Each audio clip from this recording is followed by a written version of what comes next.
Catequizandis Rudibus, o seu programa de catequese para iniciantes, com Frei Bruno, da Ordem de Santo Agostinho.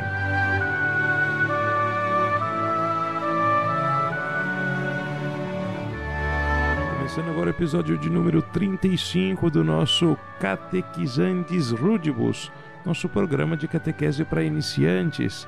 E agora nós vamos responder a pergunta de número 64 do Catecismo de São Pio X. Nós estamos nesses últimos episódios falando sobre o pecado e a gente já falou qual foi o pecado de Adão, já falamos qual foi o castigo de Adão e de Eva, nós já falamos também o que teria acontecido se Adão e Eva não tivessem pecado e falamos no episódio anterior se o pecado de Adão tem alguma coisa a ver com a gente, ou melhor, o que a gente tem a ver com o pecado de Adão.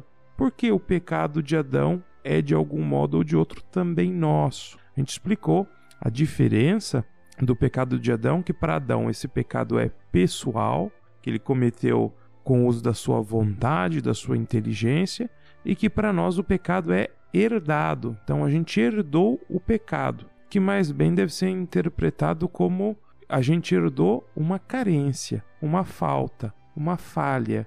E como eu sei que todo mundo ficou curioso, nós vamos responder a pergunta 64, que diz: como é possível que o pecado original se transmita a todos os homens? Então, como é que é essa história de transmissão do pecado? Agora vamos ler a resposta do catecismo e depois a gente vai explicar. Então vamos ler lá a resposta do catecismo. O catecismo diz assim: o pecado original se transmite a todos os homens porque Deus, na figura de Adão, conferiu ao gênero humano a graça santificante e todos os dons preternaturais, com a condição de que ele não desobedecesse. Tendo esse desobedecido, na sua qualidade de pai do gênero humano, na sua qualidade de cabeça do gênero humano, tornou então a natureza humana rebelde a Deus. Por isso, a natureza humana é transmitida a todos os descendentes de Adão, já em estado de rebelião contra Deus, destituída da graça divina e destituída de todos os outros dons também, os dons preternaturais. Então, como é que Deus concedeu a graça santificante e os dons preternaturais à humanidade? Ele concedeu esses dons em Adão, em Eva. Foi assim que ele escolheu dar-nos esse dom. Então, para explicar essa primeira parte, eu vou tentar usar aqui uma outra imagem, um outro exemplo. Imagina que você tem um compadre que mora num outro estado do Brasil e ele é apaixonado por laranja, e você tem um pé de laranja na sua casa. O seu compadre veio te visitar e falou assim: rapaz do céu, eu amo laranja, essa laranja Bahia linda, saborosa. Olha, se você soubesse como que eu sou apaixonado por laranja. E você faz uma surpresa para o seu compadre.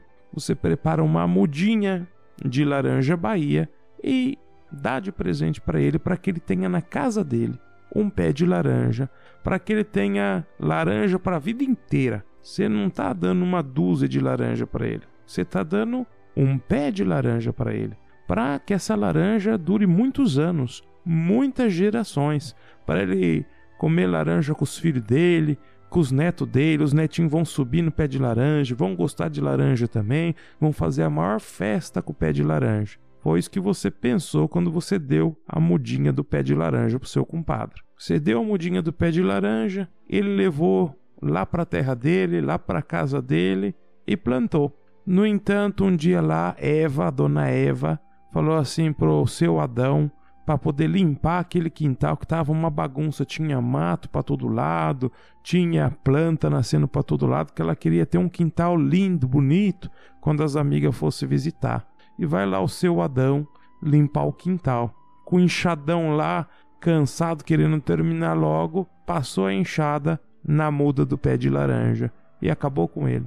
Pronto, acabou nosso exemplo, acabou a laranja, acabou tudo. Você deu muitas laranjas, não foi uma dúzia, não foi duas dúzias, não foi um saco, 2 sacos de laranja pro teu compadre. Você deu muitas laranjas através de uma mudinha do pé de laranja, que ele, por descuido, acabou passando a enxada e acabou perdendo gerações e gerações de laranjas. Foi mais ou menos assim que Deus escolheu conceder à humanidade o dom sobrenatural, a vida na graça, e também os dons preternaturais. Ele nos concedeu como uma semente que deveria crescer e se desenvolver na humanidade de geração em geração, mas que acabou se perdendo. No meu exemplo, foi um descuido. Então dá até pra gente ficar com dó de Adão. Poxa vida, você não viu o que você estava fazendo. Um descuido e você acabou com a muda do pé de laranja. Só que a gente já aprendeu qual foi o pecado de Adão e de Eva. E a gente já viu que não foi um descuido. A gente viu que Adão e Eva, eles tinham recebido de Deus sabedoria infusa, que eles eram puros, que eles não tinham nenhuma inclinação para o pecado. Eles não tinham nada que os inclinasse, que os obrigasse a pecar, a desobedecer a Deus, a rebelar-se contra Deus. É um gesto da inteligência e da vontade. Eles quiseram, eles pensaram, eles tinham clareza no que eles estavam fazendo, eles foram lá e se rebelaram contra a bondade de Deus, a bondade do Criador. Então, o meu exemplo, no caso, não está bem certinho, porque no caso do pecado original, não foi um descuido, foi de propósito. Eu sei, talvez você está pensando aí, tudo bem, eles foram enganados pela serpente. É verdade, a serpente os instigou a pecar, só que eles tinham tudo para dizer não. Eles tinham conhecimento suficiente para dizer não. Eles tinham as graças necessárias para resistir à tentação. Eles escolheram pecar. Então, só para deixar mais claro o que eu expliquei até aqui, é como Deus quis dar-nos estes dons. O projeto era receber a vida sobrenatural da graça e os dons preternaturais por meio de Adão e de Eva. Então agora eu quero explicar, deixar bem claro para vocês como essa falha ou essa carência foi transmitida a nós. E agora eu vou tentar usar um outro exemplo, uma outra ideia. Imagina aí você uma família muito simples, uma família muito pobrezinha. O pai dessa família, o seu Adão, a gente chama Adão, o seu Adão e a dona Eva. E aí os filhinhos, né, também, você pode imaginar os filhinhos de Adão e Eva, o Cainzinho e o Abelzinho, Abel e Caim, parece até a dupla sertaneja. Então os filhos do seu Adão e da dona Eva. A família era muito pobrezinha e eles só se lascavam, os coitados. Eles não tinham, a maior lamentação da família é que eles não tinham carro. Então, tudo que eles iam fazer era muito difícil, porque para ir trabalhar tinha que ir a pé, para as crianças ir para a escola, as crianças tinham que ir a pé. O Caim e o Abel chegava tudo suado lá na escola, aí os outros tiravam sarro deles, porque eles vinham tudo cansado, suado, chegava atrasado, o portão já tinha fechado, era maior vergonha. Depois era a família inteira, todo mundo ir lá no mercado para poder fazer compra, carregar a sacola, às vezes abria a sacola, caía as frutas, virava um cu e procó danado. E aí, então, o seu Adão, que era uma pessoa muito de fé, ele ficou sabendo que ia ter no bingo lá da paróquia, ia ter um carro. O prêmio, em primeiro lugar, ia ser o carro. Então eles compraram a cartelinha de bingo, tava lá toda a família lá, jogando no bingo da paróquia. E foi o terceiro prêmio, que foi máquina de lavar roupa, nada. Segundo prêmio foi a moto. A moto já ia ajudar pra caramba, mas aí acabou que não saiu pra ele. E chegou a hora do prêmio principal do nosso bingo. Era um carro. Era um carro usado já, mas certamente resolveria os problemas da família do seu Adão e da dona Eva. Era um carro muito famoso naquela época. Era o ano de 1994. O carro era um Tempra 2.0, 16 válvula, sucesso das paradas de sucesso. Só faltava um número na cartela do seu Adão e da dona Eva. Era o número 22, que é o dia de Santa Rita. O padre estava cantando o bingo lá, foi um momento de muita tensão para todas as pessoas do salão. O padre disse: letra I, todos I. Número 2, Patinhos da Lagoa. 22, 22, alegria, foi gente pulando, o Caim pendurado no pescoço do Abel, o Abel pendurado no pescoço do Caim, a dona Eva beijava o seu Adão beijava a dona Eva. Que alegria, ganhamos, o tempo é nosso, ganhar o tempo. Ei, família, daí em diante foi só alegria, foi só comemoração para aquela família. Tudo aquilo que era difícil de fazer acabou ficando fácil. Então, a partir de agora, eles iam no supermercado com o carro, ia com o Tempra dele, estacionava lá, levava as compras tudo pro porta-mala, chegava em casa tranquilo, descarregava. As crianças iam para a escola de carro agora. Chegando perto da escola, tinha as crianças que vinham a pé. O Caim já pulava na buzina, buzinava para fazer inveja pros outros.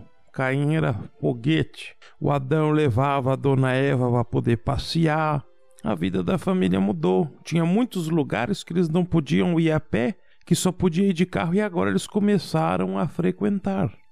Então a gente pode até dizer que o carro elevou o patamar social da família do seu Adão e da dona Eva.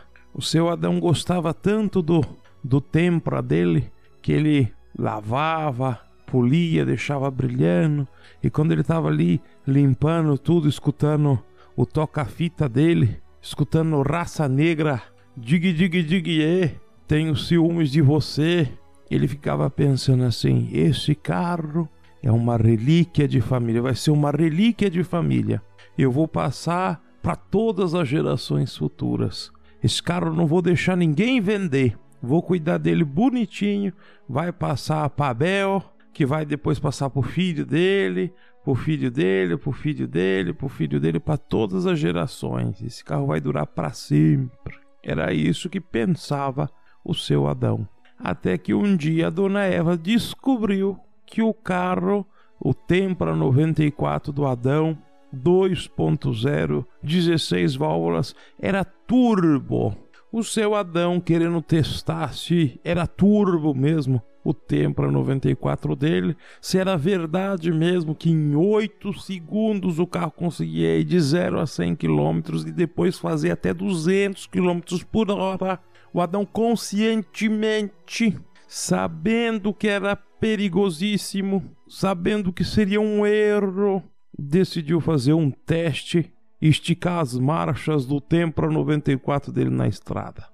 O fim dessa história nós já sabemos. Perda total do Tempra 94, que não resistiu ao teste, apesar da sua alta confiabilidade. Graças a Deus, Adão ficou vivo. No entanto, o carro deu perda total.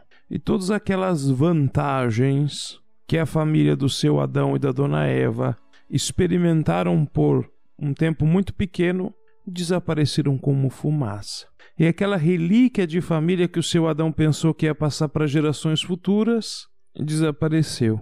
Daquele momento em diante, a única coisa que o Adão pôde passar para os seus filhos foi a vergonha de não ter mais carro, a vergonha de voltar a andar a pé, a vergonha de voltar a trabalhar a pé e ganhar o pão com o suor do seu rosto, se é que você me entende. Ou seja, vamos olhar para gerações futuras. Foi Caim que bateu o carro? Não foi. Foi Abel que bateu o carro? Não foi. Mas agora todo mundo vai ter que andar a pé. Por quê? Adão recebeu um carro que poderia ter ficado para Caim, poderia ter ficado para Abel, mas agora não existe mais porque ele, por imprudência dele, usou mal o carro e acabou com o carro. Ele perdeu o carro, perdeu um bem que ele poderia ter transmitido para as futuras gerações, para os seus filhos, para os seus netos, para os seus bisnetos. Vocês sabem que é só um exemplo, né? Que o exemplo, ele nunca é perfeito. Eu dei o exemplo de um carro que talvez a gente não imagine que possa durar tantas gerações, chegar para os bisnetos, para os netos, mas se a gente mudasse o exemplo de um carro e ele tivesse herdado ou recebido um prêmio de uma fazenda, um terreno, uma empresa, uma multinacional, então a gente imagina que uma empresa poderia passar para muitas gerações, como a gente vê famílias inteiras que são herdeiras de fortunas que vêm de gerações e gerações. Se uma pessoa receber de herança, ganhar uma empresa, uma multinacional, e depois não souber administrá-la, falir essa multinacional, o que os filhos vão receber? Não vão receber nada, vão receber pobreza, vão receber miséria, vão receber vergonha. É assim que se transmite o pecado original. O pecado original não é uma multa, não é nem que os filhos vão ter que pagar a multa do acidente que o pai fez, não é que os filhos vão ter que pagar uma indenização pelo carro, não é nada disso. É uma falta de uma coisa para poder passar para outra pessoa. É a transmissão da miséria, e a miséria não é uma coisa, a miséria é a falta de uma coisa, é a falta da riqueza, é a falta do bem. Então, quando a gente herda o pecado original, nós estamos herdando a falta de uma coisa e não recebendo um castigo por algo que a gente não fez. Então, Deus não está sendo injusto conosco. E olhando por outro lado, essa vai ser o pecado de Adão, a culpa de Adão vai ser a ocasião para se manifestar mais um capítulo da história da nossa salvação, que é o capítulo Redenção, que vai se manifestar de modo muito claro com o nosso Senhor Jesus Cristo, com a sua encarnação, com a sua vida, morte e ressurreição. Mas isso aí a gente vai trabalhar lá na frente. Agora eu peço desculpas a vocês, porque no fim esse episódio acabou ficando mais longo do que os demais, mas pelo menos acredito que deu para entender como se dá a transmissão do pecado original para as gerações futuras. Espero que você tenha entendido e a gente continua essa história no próximo episódio. Deus abençoe você. Tchau!